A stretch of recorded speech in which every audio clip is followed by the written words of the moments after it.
Hi, good morning, everyone. Thank you for joining me today for this webinar on creating a self-care routine, a sustainable self-care routine. My name is Elissa Makris. I'm a business psychologist at Thrive, and it's so great to see so many of you here with me today. So the reason why we are having this webinar on creating a sustainable self-care routine is because tomorrow is self-care day, so it's self-care awareness day. So just make sure that you look after your self-care and you review your routine, and you find a way to rejuvenate your energy through different things that you do throughout the day. So this is a more practical webinar that shouldn't last too long. It's around 30 minutes, just to give you tricks and ways to think about your self-care and what works for you as well. So if you have any questions, do pop them into the Q&A or into the chat function. I'll try to monitor them as we go along. However, it will be easier for me just to get to them at the end of this webinar, but do feel free to pop them in while I speak as well. So I saw that there's someone in the chat function who asked if this is on the imposter syndrome. The last webinar that I did was on imposter syndrome, so it's available on YouTube, the recorded version of it. If you're interested in that webinar, it's available on our Thrive Mental Wellbeing YouTube page, which I can send you the link to at the end of this webinar as well. But yeah, today is all about creating that sustainable self-care routine. So the topics we'll be talking about is: what does self-care mean to you? Establishing your why, healthy self-care routines, and making it sustainable. So to begin with, what does self-care mean to you? I would love to hear from you in the chat function what self-care means to you, because of course to each and every one of us it means something different. It's largely subjective, and one person's self-care routine may be completely different to another. So what helps you to recharge your batteries? Is it a warm bath after a long day? Is it reading a book? Is it physical exercise? Or just spending times with friends and family? We all know what helps us to feel more positive and more resilient, to take on each day with a positive approach, to recharge that energy that we might have lost throughout the day, those mental resources that we have used up. Some days our self-care may be not our key priority, and maybe we have others who we need to care for, or maybe we are just so busy that we feel like we cannot make time for ourselves. But it is so important to know that it is exactly those times when we need to put our self-care in the forefront to avoid from burning out or being overwhelmed. We tend to see self-care as a treatment approach that you do once everything has gone bad, but we need to change that perspective. Self-care is a preventative tool, something that should be part of our daily habits, something that should not feel like it's a chore, but it's something that we do without having to even think about it. Maybe just like brushing our teeth, we just do it every day. It's like any other preventative medication you would take to manage symptoms, even when they are not there. For example, I need to take asthma inhalers every morning and every evening. It's something that will help me prevent from things getting bad. And sometimes I don't feel like taking it just because I feel fine. However, it's the things that you do while you feel fine that help you to alleviate situations when they get bad. And that is essentially what self-care is. It's about doing those small things for yourself every day, because no matter how small they may seem to you at the time, they have this great impact on you over the long run. And I can see a lot of you are posting into the chat about what you do for your self-care. And it's really great to see you sharing your routines with each other. And I'll definitely go through them at the end of this session as well. So yeah, this brings me on to what we are all feeling right now. We're all feeling different things at the moment, a different range of emotions and feelings, and we just really need to be sensitive towards that. And language is a feeling which may encapsulate what so many of us are feeling right now: just a year of numerous lockdowns, social isolation, continuous uncertainty, grief. and monotony has left a lot of people feeling uninspired and aimless over time. And languish is the sense of stagnation and emptiness, and it's most probably as a result of this prolonged response to initial crisis phase of the pandemic. There's also something known as the surge capacity, which is essentially the physical and mental resources we use when we're responding to a crisis. It's commonly seen in a response to things like natural disasters, where the crisis phase is really acute, and we can usually bounce back and replenish the resources fairly quickly. But throughout this pandemic, the crisis response has been chronic, and we've not really had the chance to fully replenish the resources we used up initially to the response. Even now, there's still a lot of uncertainty and change to deal with. And as humans, we are naturally wired to perceive uncertainty as risk. So it's no wonder we're feeling the effects of it over this long term. Also, sometimes when we are faced with surges of work, where suddenly we have a lot to get done in a short period of time, it's really important to take time between these surges as well as during them to recharge our resources and know what to do when we are feeling fatigued. And this is why it's so important to build that resilience toolbox that we can always go back to, which I will talk about in a bit as well. So in terms of our mental well-being, if we have burnout and depression at one end and flourishing at the other, languish is something like the middle child, which doesn't really get much attention. So it's easy to dismiss it, but there's research that's found that languishing can increase people's risk of later also developing depression. There's also this heightened sense of anxiety right now, according to research by Bupa Healthcare. 65% of British workers feel anxious about their return to the office, with 42% of the study respondents saying one of their main concerns was being able to properly social distance while in the workplace. Other concerns included fears about commuting and the office not being clean enough. We've also heard of people that are nervous about reintegrating into social environments again. And this is something that we've seen a lot with all of the restrictions, most of the restrictions being lifted recently here in the UK. A lot of people have been feeling quite anxious about that. So some people have been completely isolated for over a year, and the thought of being around people again is really nerve-wracking to them. And then, of course, there's still this fear of the virus. Won't there be this another wave, another lockdown, and how long is this going to go on for? So what helps us to cope in these moments is that self-awareness of our boundaries, as well as the coping strategies, and knowing what support is available to us, and making sure that our self-care routine is there for us to be able to replenish those resources during those times of heightened anxiety, heightened uncertainty. So we need to check in with ourselves. So this is the thriving to crisis scale. So one of the most important ways of managing challenging situations is to check in with ourselves and really pay attention to how we're coping. Being honest with this reflection allows us to then consider what strategies we might want to put in place to help us, or what support we might need in those specific situations. And this will be different, of course, again, to each and every one of us. So try checking in with the scale here and ask yourself, what would be most useful to my well-being? And then go from there. It's about taking that first small step of building that self-awareness. So there's this classic saying, which is you can't pour from an empty cup.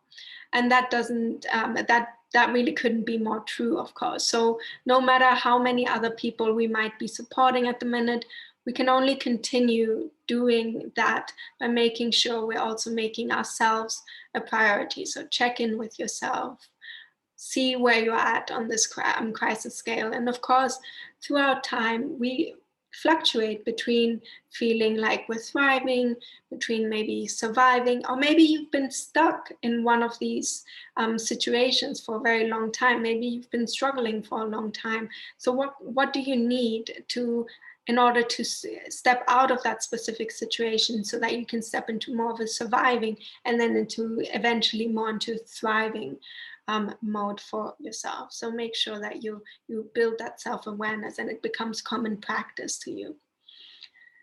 So how do we go about building the self-care routine, the sustainable self-care routine, we have to really go back to the basics. There's no golden rule for building this routine. We also have to give ourselves a break. What we've all been feeling and experiencing over these past few months, over the past few years, whatever that looks like for you, it's a normal reaction to sometimes abnormal situations, to maybe stresses just getting on top of us and becoming too much for us. So make sure you give yourself that break, and you build that self-awareness, and don't overwhelm yourself. It's really just going back to the basics, which I will talk about a little bit now. So everyone has different priorities when it comes to self-care, but most people find they function at their best with adequate sleep, good nutrition, and a moderate amount of exercise. And these are the basic universal needs, but in the busy modern culture that we're in, a lot of people admit to being dissatisfied with at least one of these things. So self-care is essential for the prevention of burnout, and it also helps us to establish those stronger boundaries around what we need rather than just what others need from us. So what often prevents us from sticking to those sustainable self-care routines is that we haven't established the deeper why, that meaningful reason underlying the goal that's both intrinsically rewarding and sustainable.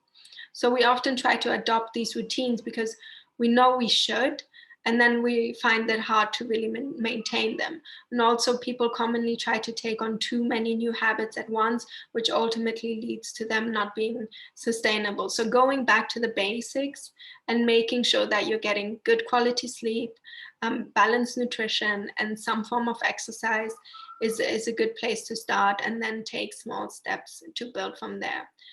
So yeah, as most of you have been sharing in the chat, a lot of you have been talking about yoga and not watching too much TV, doing some breathing exercises. So most of you already have this incorporated into your daily routines in order to help you with the sleep. Of course, sleep, it improves cognitive function, mental and physical health. It's a restorative process that helps us. So it's important to get enough quantity of sleep, so between 6 to 8 hours is good, as well as quality of sleep, because there's so many things like anxiety and worries, as well as maybe the consumption of alcohol or smoking, which affects the quality of our sleep. And then, of course, there's nutrition, and there's a food-mood connection with nutrition. It really does affect our mood if we don't have enough nutrients within our body, enough protein, enough carbs, enough vitamins to be able to go throughout our day, because of course they're used up throughout the day with our mental processes that we do, the cognitive resources that we use up. So 30% of between 25 to 30% of our energy is used up just by the mental processes that are going on throughout the day. And of course, there's exercise. So this improves the sleep, it reduces stress, and really helps us to relieve tension, as well as it creates the positive hormone of serotonin, which helps us to regulate our mood and helps our mood to feel better, and helps us sleep quality, of course, and quantity quite a lot. So this brings me on to the holistic approach. So it's important to take this holistic approach. So that means understanding how we can look after our mental health as well as our physical health. And here again, we can identify 3 distinct components. So for our mental health, there's the social component. So identifying if you have a social support network that you can lean on when you need it. Important here is to know that you don't necessarily need to utilize your social support network for it to help you to be more resilient. Just knowing that it is there and that you can access it whenever you need it. You have friends, you have family, you have healthcare. All of these things are already helpful to you to build your resilience. So next is the biological component. So identifying if there may be some genetic predispositions to developing certain conditions. By having this knowledge, you may feel empowered to adhere to a certain lifestyle that will help you to mitigate the risk of developing this condition. And the psychological component, of course, there are the psychological coping skills that you have developed over your lifetime and that help you to build your resilience and cope with challenging events. And this can be through cognitive behavioral therapy, through relaxation exercises, mindfulness, and so on. So the good thing is that for the social and the psychological components of mental well-being, you can build upon them as part of your self-care routine. So the reason why we talk about all these components when it comes to physical and mental health is because it helps us to identify exactly where we might need to put some more time and care in, creating a clearer picture for ourselves of what may not be going so well for us at the moment, and constructively working on that within our self-care routine. And sometimes it can be hard to identify exactly what it is that we're missing. So it is also a way to experiment with yourself through trial and error between all of these different components, whether it's physical or mental, to see what makes the biggest difference, what makes the biggest impact to help you recharge your batteries during your self-care routine. So on top of self-care, we also need those tools that we can use in challenging situations. So you can think of that as your resilience toolbox. So being mindful of thoughts and feelings, so notice your emotions rather than being at the mercy of them. And the subtle changes to our internal dialogue can help this. Often we say things like, I am stressed or I am angry, which is pretty definitive, and it almost labels us as the emotion. So try instead to say, I notice I'm feeling, because it can create this element of separation and might enable you to manage your response a little bit better. So we often also talk about gratitude and finding the positive, and this is really not about false positivity. Sometimes things really are not as good, and there's nothing good that you can find in them. But often when we're stressed or bogged down, we tend to focus on the negatives, what we don't have or can't control, rather than paying attention to the things that we do have, as small as they might seem to us in the moment. So research shows that practicing gratitude can make us feel calmer and more content. So that might be building in a couple of minutes each day into your morning or evening routine to acknowledge 3 things that you're grateful for. And with that comes also celebrating the small wins. Even just making it through the day sometimes can be celebrated. So a lot of us are really conditioned to just acknowledge the big achievements, the big successes that we've worked for. And there's nothing wrong with that, but we have to give ourselves credit and acknowledgement for the day-to-day things as well. So research shows that taking the time to celebrate the small successes, it contributes to a sense of flourishing, which is really important for our overall well-being. So of course, you all know the saying, a problem shared is a problem halved, and that is true. So opening up and sharing our worries or struggles takes the sole burden off us and can offer a new perspective or way of coping. We all have the tendency to fall into thinking traps in certain situations, which can make us maybe jump to conclusions or draw assumptions and expect the worst case scenario. So talking things through with another person can help to see things from a different perspective or find solutions that we might have not thought of before. Also, we often fall into this feeling that we need to appear strong for everyone else. But part of being strong is also acknowledging when you yourself might need some help and might need to ask for it. We should really promote compassion and vulnerability as a strength rather than a weakness. And the other thing, which I've seen a lot of you say in the chat as well, is incorporating breathing exercises into your daily routines is a great way to physically calm down the body and make us feel more relaxed. You only need around 3 minutes of deep breathing to activate your parasympathetic nervous system, which is responsible for rest and digest and is the opposite pathway of the stress response. It can help with emotional regulation in acutely stressful situations. So when we experience these strong emotions, especially those that provoke fear, our body prepares for fight, flight, or freeze, and oxygenated blood leaves the rational part of our brain and moves to the muscles, which then prepare us for action. So it means it's much harder to think and react rationally when we're experiencing strong emotions, because that part of the brain simply isn't as engaged. So taking some deep breaths enables more oxygen into our blood, which can help to re-engage the rational parts of our brains, basically helping us to think more clearly, making the better decisions for ourselves in those stressful situations. And finally, practicing mindfulness is well established as something that really helps to improve and maintain our mental well-being. Mindfulness is essentially attention control. It helps us to stay present and grounded rather than getting captured by unhelpful thoughts or worries. And this doesn't mean ignoring things. It just means being able to choose what you focus on and how you react to it. You can be mindful at any time. If you can go out for a walk, take notice of the sounds, the smells, and the views. If you're eating your lunch, rather than eating and doing emails at the same time, take time to really focus on your plate of food. Notice how your food tastes, the different textures, the smells, and so on. So practicing mindfulness in these small moments every day can be a great asset to us and can make us really more productive and more calm. Like I said, recharging your batteries. And as mentioned earlier, sometimes we're not able to establish that successful self-care routine because we haven't established the why. So a successful self-care routine is one that's meaningful and realistic to you. It's not something that's dictated to you. So try to ask yourself questions about what you think you really need and why.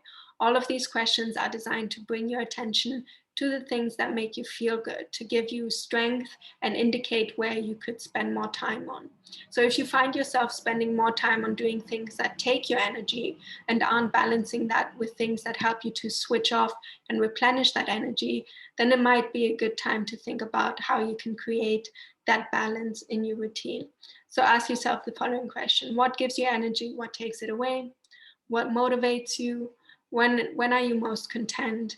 And what gives you strength when things are hard for you? So those will give you all the answers to what you need to and how you need to create that self-care routine. Now, the next step is making it sustainable. So it's creating these habits, really. So habit formation is essentially new behaviors that at some point we have chosen to engage in. So the behavior is then repeated, and over time it becomes automatic. It's like driving a car. The first time you get into the car, you're not sure how you're going to be able to pay attention to all of the mirrors, all of the cars, all of the pedestrians, the bikes, everything that's going on around you. But throughout practicing it continuously and going into driving every single day, now you've probably become so accustomed to it that you don't even have to think about it when you get into the car. It's just become a habit. It's become natural for you. So again, all habits, they begin with a choice to engage in this particular behavior. So the process of building and maintaining habits can be summarized by the 3 R's: reminder, routine, and reward. And this process occurs regardless of whether the habit is harmful or positive, which is the bad news. But here we're trying to really focus on the positive habits that we can create for that self-care routine. So the reminder step consists of cues which trigger the brain to initiate a behavior. They act as information that predicts the reward. Our minds are constantly analyzing our internal and external environments for hints of where the reward can be. So primary reward can be food or water, and secondary rewards can include a sense of personal satisfaction and relief. So cues lead to cravings, which act as a motivational force to perform an action, which forms this routine for us. For example, those who smoke crave a feeling of relief that it provides rather than cigarette itself. So you brush your teeth because you like the feeling of a clean mouth, and you link the taste to mintiness with the feeling of cleanliness. So every craving is linked to a desire that changes the internal state. So the reward are our end goals of every habit, which satisfy the desire and provide pleasure, even in the conscious thought that follows this behavior, even if it is negative, maybe such as feeling guilt after having a cigarette or something. So this allows our brain to detect useful actions from useless ones. And this process forms an endless feedback loop. So failure in one of these steps will result in the habit not being performed. So if you think of a meditation, if you have this routine of meditating every single day before you go to bed, that is your routine. So you have that certain time of the day where you have that cue within the environment. So it's the evening, you're getting ready for bed, you're going into bed, now it's time to meditate. Your reward after that is feeling a sense of calm, feeling a sense of stillness within your mind. And your reminder is that you really like that feeling, that reward that you get after that. And you know that it's something that you do every single day. So it's something that you do every time you go into bed. So once you do that all the time, it just becomes a habit.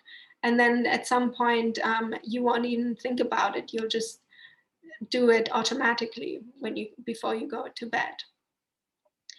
So often the mistakes we make when trying to change our behaviors is listed over here. So trying to build or quit too many habits at the same time. So this is a common mistake people make. So habits, they take time to build. So whilst there might be many that you want to either change or to create, trying to do them all at the same time is likely going to result in failure or relapse, because remember, they all require mental resources. So focus on one habit at one time. This is more manageable, and this creates this gradual change for you, which really works. After all, we are looking to make these lifelong sustainable changes and not something that will only last us for a couple of weeks. You don't know why you're doing it and are failing to focus on this new habit. So this is another common mistake. You need to have a certain goal if you want to change your behavior. So break down a goal to simple tasks that you need to do to get there. So for example, if you want to make running a habit, you need to understand why. Is it because you want to get fit, or is it because you want to be able to run a marathon? If you don't have a specific goal, it is likely that there won't be enough motivation behind the behavior change, what makes it easier to succeed. And once you've worked this out, you can make a plan to achieve it gradually over time. The other thing is losing focus. There are many distractions you might face when trying to change your behavior. So it also requires time and motivation. If you feel like you're losing this, it might help to keep a journal or write things down. It doesn't have to be very long, but just a few words that can help you reflect and also spot the patterns that you have. And then there's lack of consistency. And this is where a lot of people fail with creating these sustainable self-care routines. It takes time to create them. It takes time to change our behavior. So you'll need to be patient with yourself. Not changing the environment. So build yourself an environment that promotes good and healthy habits, good and healthy routines. So we rarely realize that our behaviors are often a simple response to the environment that we're in. So for instance, it will be harder to eat healthy all the time if you're surrounded by unhealthy food. So your lifestyle is a product of the environment you live in. If your environment won't change, your habits will not change either. And you will find a harder time to create that self-care routine. And then not finding the right way for you. So the formation of habits is one that is really not a one fits all approach. Therefore, it's important to really experiment and find the solution that fits for you. As I said right at the beginning of this webinar, self-care is something that's completely subjective. We all think about self-care in different ways. For some of us, it's running a hot bath and relaxing, doing some meditation. For others, it might be hiking on mountains and doing high intensity interval training. We all have different things that help us recharge and feel stimulated and energized to take on things for the next day and prevent ourselves from feeling stressed or burned out when we're faced with uncertainty or change within our lives. So yeah, that brings me on to the end of this webinar. Thank you all so much for listening to me. I hope that some of these things were useful for you, and that it helped you to identify ways to create a sustainable self-care routine and what components you need to look out for in terms of your mental health and in terms of your physical health, because the most practical way of understanding self-care is by really compartmentalizing them into different approaches and seeing which one you can work on and experimenting with yourself, which one makes you feel the best. So if you do have any questions, please do put them in the Q&A. I'm just going to have a quick look through the chat. Yeah, thank you all so much for sharing your self-care routine. A lot of you have put yoga and exercise, reading books, putting down my phone. Absolutely. I think that's one of the most difficult ones for me as well. Oh, yeah, okay, I can see a question in the Q&A. Can you overdo the basics, i.e. stressing out about nutrition and sleeping too much? Yeah, absolutely. Sleeping too much, not as much, I would think, because your body regulates sleep. Your body knows how much sleep it needs. So if you're sleeping longer than usual, it might be because it's trying to recover from something, and you're trying to recover from stress, or you're trying to recover from an injury. That's why you might be sleeping longer. Or, it depends on if you're also like at different stages in our lives. The younger we are, the more sleep that we need. So if we're adolescents and children, they need much more sleep than adults. So your body naturally knows, has this circadian rhythm that knows exactly how to regulate your sleep. So you wouldn't be able to overdo sleep as much. In terms of nutrition, yes, it's something that some people do get quite obsessive over, but you need to be able to identify when things become unhelpful to you, because when you start over thinking about your nutrition at some point, it might cause you a bit of anxiety and stress, and you might ultimately develop a disorder. So being aware of this can really help to understand where you're at. And to be honest with you, to know exactly how helpful it is to you, it might also help to talk with other people to see how they view nutrition, or if they've ever done any sort of calorie counting, or focused on specific diets too much, and how they manage to balance it. But you know how we say everything in moderation in our lives is always the best. So no matter what it is, when you think about nutrition, when you think about meditation, when you think about exercise, everything in moderation. So make sure that you always find the right balance for you. And again, this is highly subjective to what makes you feel good. Any ideas on getting better sleep? Yeah, absolutely. So sleep, there's a couple of things, and we do have a sleep webinar that actually gives a lot of tips on how to have better sleep. It's available again on our YouTube page. If you type Thrive Mental Wellbeing into YouTube, you'll find a list of our live webinars, and we have a couple of sleep on there that will give you all of the tips that you will need on getting better sleep. But yeah, the main thing is that really create that healthy routine for yourself. Since this is a webinar routine, I'm just going to talk about that. We are creatures of habits. So, going to bed and waking up at the same time every day, understanding what your chronotype is, if you're morning lark or night owl, when are you most energized? Are you energized in the morning? Are you energized in the evening? Or are you somewhere in between? So understanding that, having that self-awareness, and then building your routine around that can really help you to increase your sleep quality and help you to feel more energized. But really do check out that webinar that we have on YouTube, because you'll be able to get all of the tips that you need from there.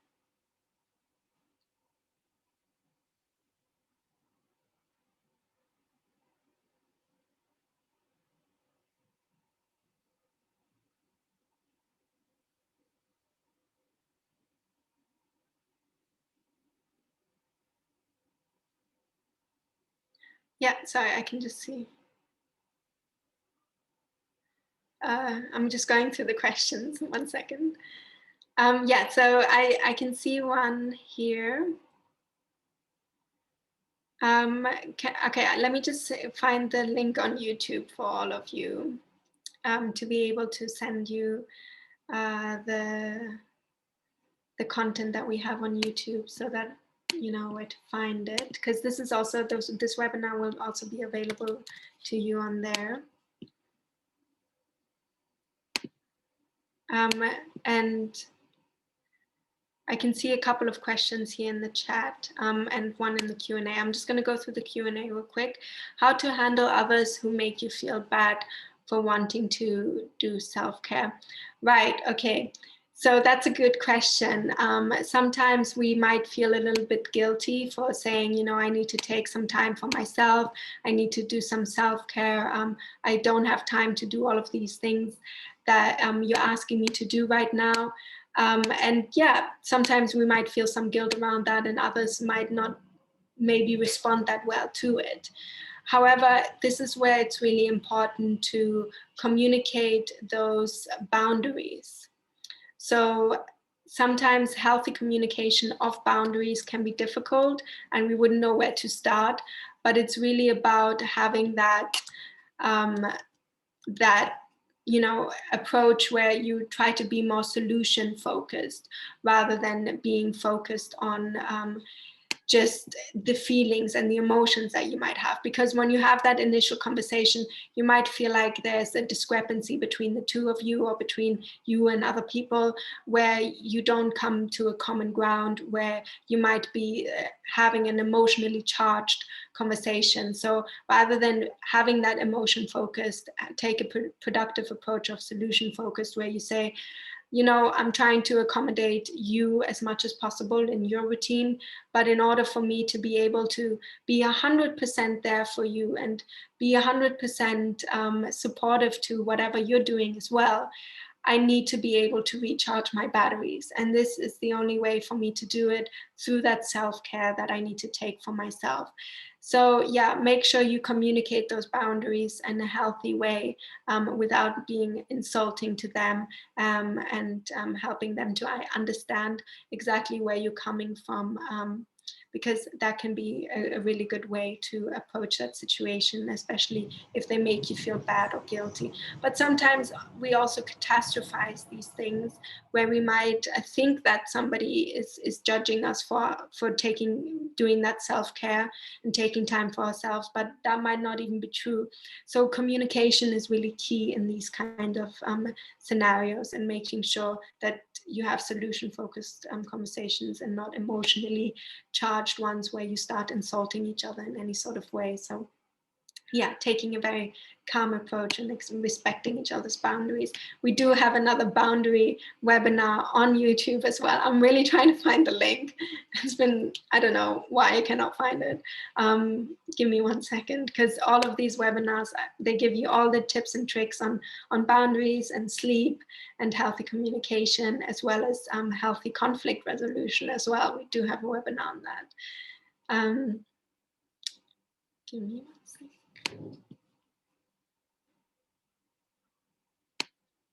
Okay, I've seen a question here that from someone. So when you have little social support, it is difficult to start small changes by creating a self-care routine. I have a child and my husband is a shift worker, so childcare is almost my sole responsibility. Finding the time to fit me time is difficult, usually late in the day when I'm already exhausted. What would your top tip be for this situation as a starting point? Yeah, I mean, it is difficult, especially when there's a lot of different stresses that we have, and in terms of our time schedules, our personal schedules, as well as our work schedules, and finding the time to look after others as well as ourselves is sometimes difficult to balance, especially in these scenarios. But again, you know, like you say, you need to take those small steps. So I think by first having a conversation with your husband about feeling this sort of exhaustion, and understanding what his availability is, or what his resources are to be able to support you, if at all, so that you can have this supportive relationship with each other, to see where you can build that self-care routine together, amongst all the other things that you need to do, of course, and looking after your child and all of these things. And sometimes it's also really good to build that self-care in with your child as well. So for example, if you're going on a walk with your child, teach them ways to be mindful, for example, by observing the landscape, identifying different birds, or just sitting in nature, or listening to music with them together, or just doing some yoga or deep muscle, something physical like deep muscle relaxation together with them, involving your child in that self-care routine that you do for yourself as well can be really helpful. But if it's really difficult for you to find that me alone time, then find a flexibility to involve your family members into it with you as well, and recharge your batteries with them together. So it's really about taking that flexible approach rather than anything. Oh yeah, okay. So people have put the YouTube channel. Thank you so much. Really useful. I was really struggling there. Yeah, so on that YouTube channel, you can find everything.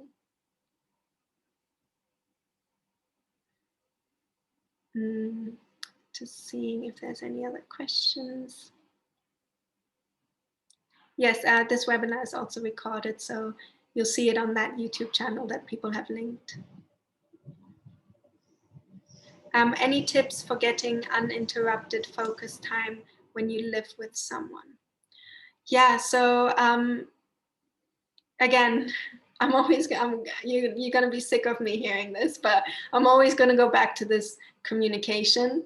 So when you need that uninterrupted focus time, is it possible for you to go into a different room? Is it possible for you to maybe put a sign on a door saying like, please do not enter, or please be quiet at this time? I'm, meditating, or I'm in a meeting, or I'm trying to do this work for at least I have a power hour where I just focus on everything. I need everything to be quiet. So having that open conversation, being respectful about that, asking the person, I'm sure that you also need some time to focus and be quiet or whatever, but I need that as well. So, can we find some time around this?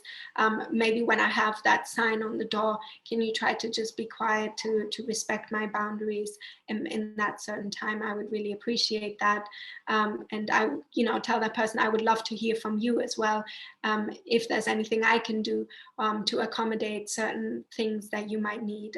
So having that two-way mutual conversation, that mutual respect for each other's boundaries is the best way. But yeah, finding those little ways of maybe saying, when I close this door, when I have that sign on the door, please do not interrupt me. I'm 100% focusing for at least 1 hour.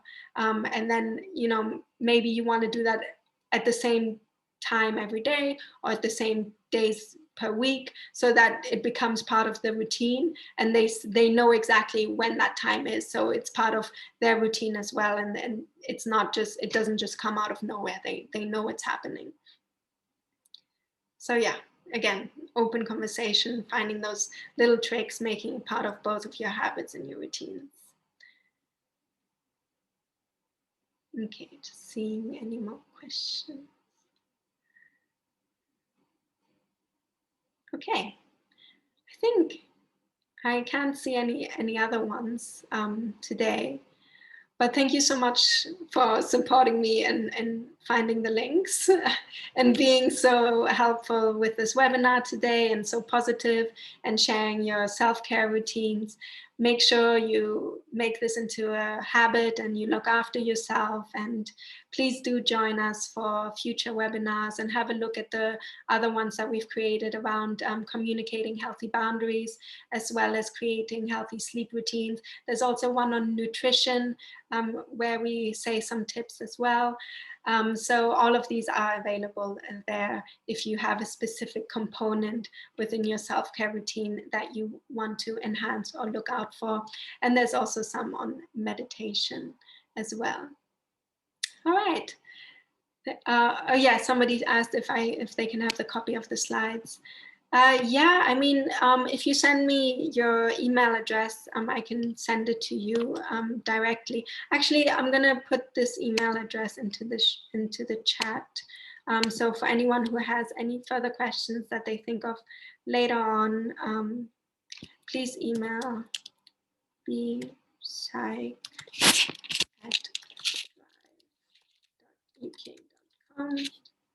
And yeah, we'll be able to answer any questions or send you the copy of the slides and all of these things that you might be looking for. So have a lovely weekend, everyone, and rest of the day as well. Bye-bye.